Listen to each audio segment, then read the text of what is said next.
she's the perfect 1950s housewife. She just happens to be a psychopathic vampire zombie werewolf.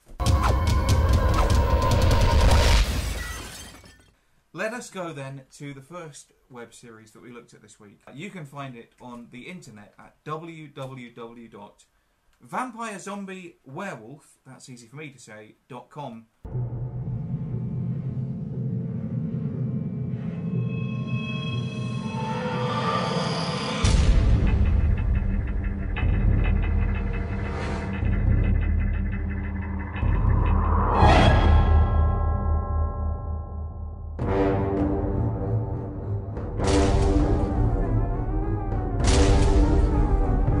If we don't impress them, I'm afraid they may just kill us all.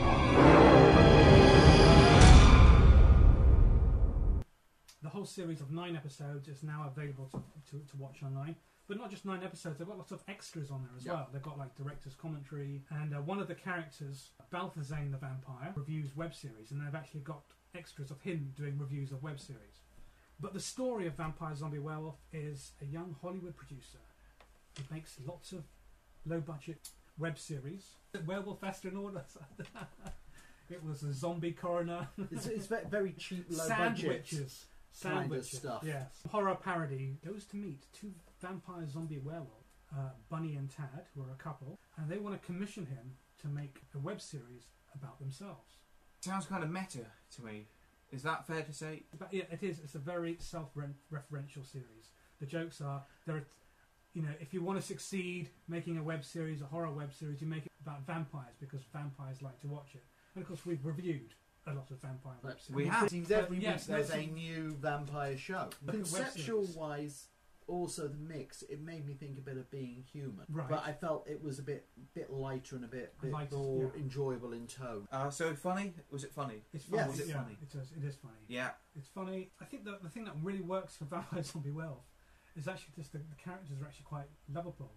I mean, Bunny, even though you can tell she's completely psychopathic, she wants to eat this guy, this producer who's coming to her house. She's the perfect 1950s housewife. She just happens to be a psychopathic vampire zombie werewolf. I enjoyed it. Everything we seem to review on the internet was discussing either falls into the category of a comedy or a horror comedy.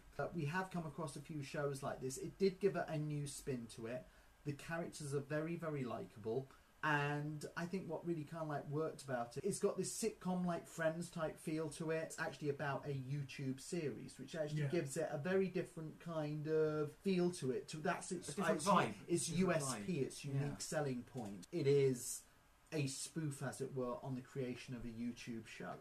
I mean, what you were saying about sitcom, Big Friends, but actually it goes, I think, even more traditional sitcom than that, almost back to 1970s, 1960s sitcom. But any long form series, story wise with characters, is basically you've got to like the characters. So Indeed, no, that's what's going to keep but you also, coming back. I think one of its major plus points is the humour. Yes, it's all self-referential as far as what they're talking about, like making a YouTube series, but actually a lot of the humour is very visual. There's the gags of them transmorphing into werewolves but trying to hide themselves from the other vampires because they don't want the other vampires to know that they're zombie werewolf vampires and not just purebred vampires. There's the visual jokes, the gags of when they talk to the producer about his past work, and you get the highlight clips of all those shows of sad witches. What a terrible pun.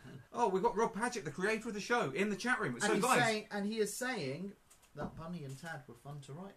Is there going to be a second series? Well, I'm hoping so. Do you remember The Office? When they did the final episode of the UK version of The Office, and it was about a follow-up. 3 years later. It had aired, and so you could actually do something in a second series of this YouTube series has aired. How it changed their lives. And how it has affected their lives. Yeah.